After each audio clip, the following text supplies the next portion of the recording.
to sort of do the work that we're doing within like counseling and psychology, and being able to ground it in indigenous ways of knowing. And I think that you do a wonderful job in being able to give us that language to be able to explain to others as well as to our own community what we're doing.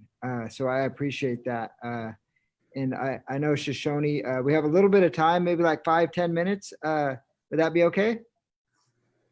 All right, Shoshone, do you have a question? Yeah, I had a question in looking with your in the presentation talking about practice-based evidence and the evidence-based practice. I just love that component of it. And when I was thinking about self as content versus self as context example in theory, how that relates to sacredness. So being able to see the person as a whole self instead of the content that gets put inside, it exists beyond that. Is that similar to the complete concept of sacredness, or are there differences in your opinion? It was a long question. I think one of the things that, we hear a lot of times where people are labeled by their diagnosis. He's the autistic kid, or this is the lady with bipolar. That people get labeled by their diagnosis or by some attribute. And I think when we think about, and so that's content. But I think when we think about an individual as a whole and we think about their sacredness, then we recognize that there are a lot of other strengths. They may have limitations, and they may be making poor decisions. They may do a lot of things, but when we think about, that they are sacred beings, that we treat them differently, and we approach what might be helpful, I think, differently too.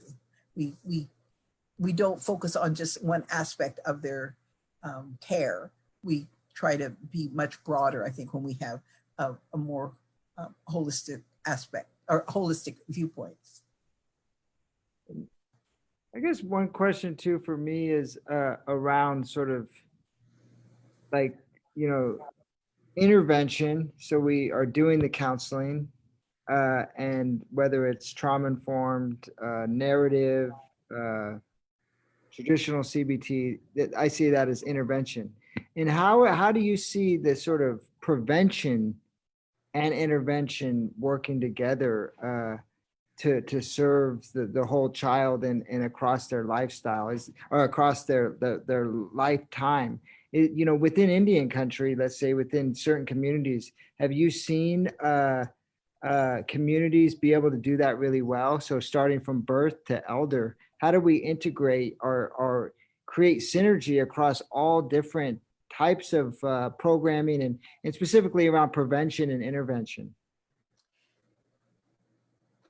Back in 2014, as part of the Defending Childhood Initiative, where we had hearings that to address the violence in our tribal communities.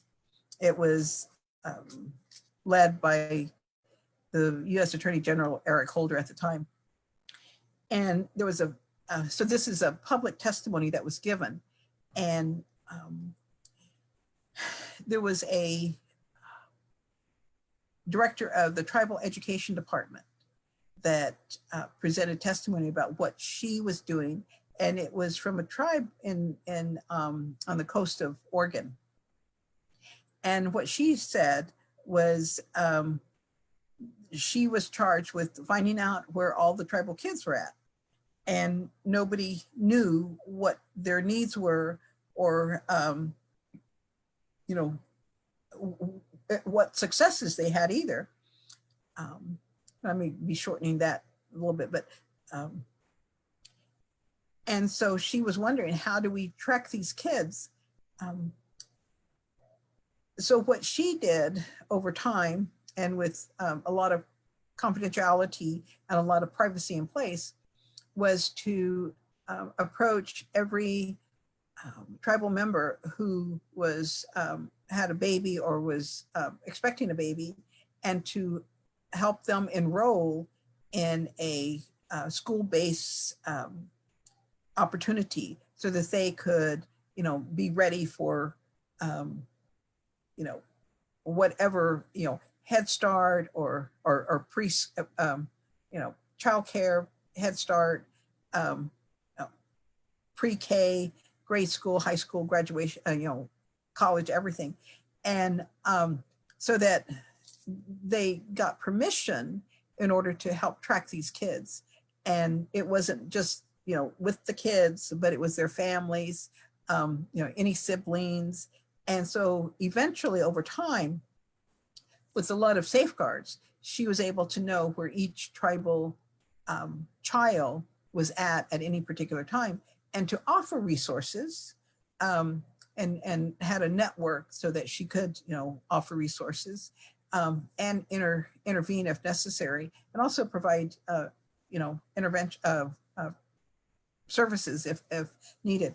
So I think when you have something like this, when you know where your children are, when you know what their needs are, and you can help track them. I mean, as parents, we want to know what our children are doing. We want to know how well they're doing. So as tribal governments, that should be a given, that they know where each and every child is.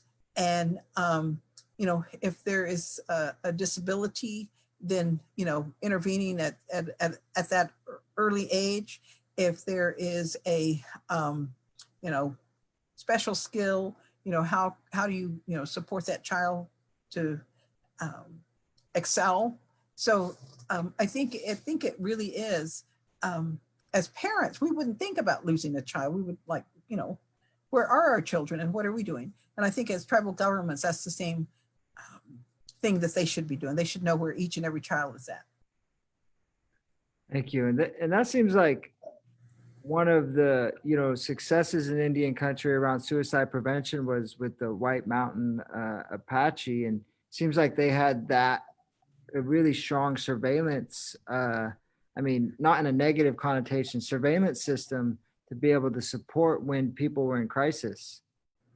Yes, and what happened was that, so they had that in place, their suicide rate was down, and as soon as that program was no longer funded, then their suicide rate went up. So it has to be a constant, it has to be present. Whatever program you put in place needs to have consistency and institutionalized, so that it doesn't, and it doesn't have to be institutionalized at the tribal level, but it can be institutionalized at, at educational level. It's just making sure that there's something that allows it to be maintained. And for example, there's one suicide prevention program that the public schools have started out as a tribal program, but became institutionalized in the public schools. Thank you. That was very helpful. That's something that, at least personally, I've been thinking about and how we do that at Two Feathers. So Dr. Bigfoot, I want to thank you for your time and wonderful presentation. I think, that we have comments and people thanking us. And, and I also want to say we look forward to help working with you in your capacity at SAMHSA, right? That you'll be doing. I won't be at SAMHSA. I'll still be at the University of Oklahoma Health Sciences Center, but the Suicide Prevention Resource Center will be housed out of the University of Oklahoma. Oh, that's that article that you got, that big amount of money, right? Yeah. I saw that. Yeah, almost that makes sense. 38 million plus. Yes, that's okay. Now it makes sense. Yeah. Well, thank you again for your time, and we'll be signing off now. And thanks everybody that tuned in. And sorry that we got cut off a little bit, but we got back on. So thank you for tuning in.